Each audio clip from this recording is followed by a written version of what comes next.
7,96,095 مربع کلومیٹر جس کو پاکستان کہیں، یہاں 5 نظام تعلیم چلے، قوم کیسے بنتی؟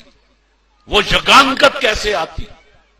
وہ یکجہتی کیسے پیدا ہوتی؟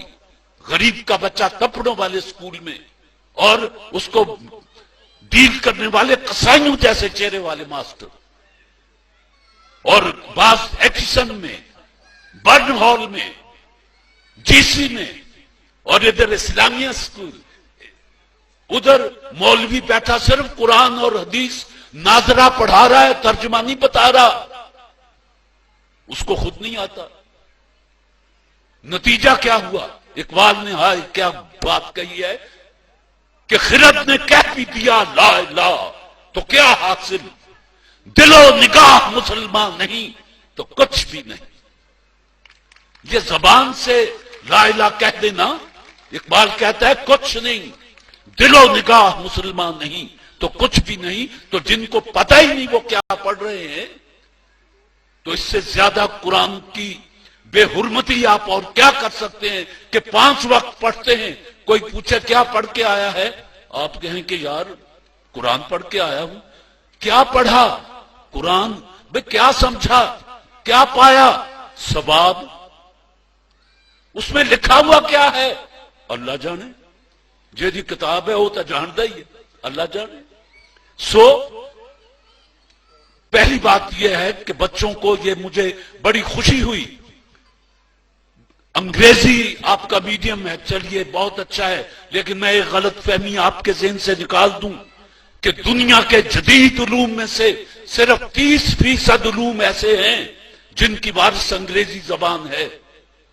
ایشیا کا کوئی ملک ایسا نہیں جس کی قومی زبان انگریزی ہو، لیکن 30% علوم ایسے ہیں جو انگریزی زبان میں ہیں، باقی جرمنی میں ہیں، فرینچ میں ہیں، چائنیز میں ہیں۔ آپ جرمنی میں جا کے انگریزی بولیں، وہ آپ کا منہ دیکھنے لگتا ہے جیسے ہمارا چک سینتی کا بندہ ایسے بندے کا افسر کا منہ دیکھے جو انگریزی بول رہا ہو، وہ ایم کر کے دیکھتا ہے کہ بول رہے ہیں۔ پتہ چلا کہ ابتدائی تعلیم بچے کو اس کی مادری زبان میں دی جانی چاہیے۔ یہ یو این او کا تھیسس ہے، میرا نہیں۔ بہرحال علم مومن کی گمشدہ میراث ہے۔ ہمارے بچوں کو نہ صرف انگریزی بلکہ دنیا کی بہترین زبانوں میں سے سب پہ عبور ہونا چاہیے، اس لیے کہ وہ مسلمان ہیں اور علم مومن کی گمشدہ میراث ہے۔ لیکن ایک بات کہہ دوں، اپنی زبانوں کے کو چھوڑ کر دوسری زبانوں کو اختیار کرنا یہ شاید زیادہ صحت مند نظریہ نہ ہو۔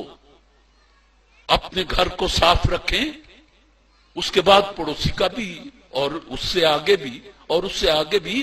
ہر ملک کے ملک ماست کہ ملک خدا ماست۔ مسلمان کا نعرہ تو یہ ہے کہ دنیا کا ہر ملک جو ہے، آپ نظریاتی قوم ہیں، آپ کے لیے کوئی سرحد نہیں ہے۔ جہاں آپ نے زمین پہ پیشانی رکھ دی وہی مسجد بن گئی۔ جہاں آپ نے لا الہ الا اللہ محمد رسول اللہ کہہ دیا، وہ دنیا، ایک بچی نے کہا تھا کہ پہلا مسلمان کون تھا؟ قائد اعظم نے پوچھا تھا کہ پاکستان اس دن ہی بن گیا تھا جس دن ہندوستان میں پہلا شخص مسلمان ہوا تھا۔ یہ پرانی بات ہے۔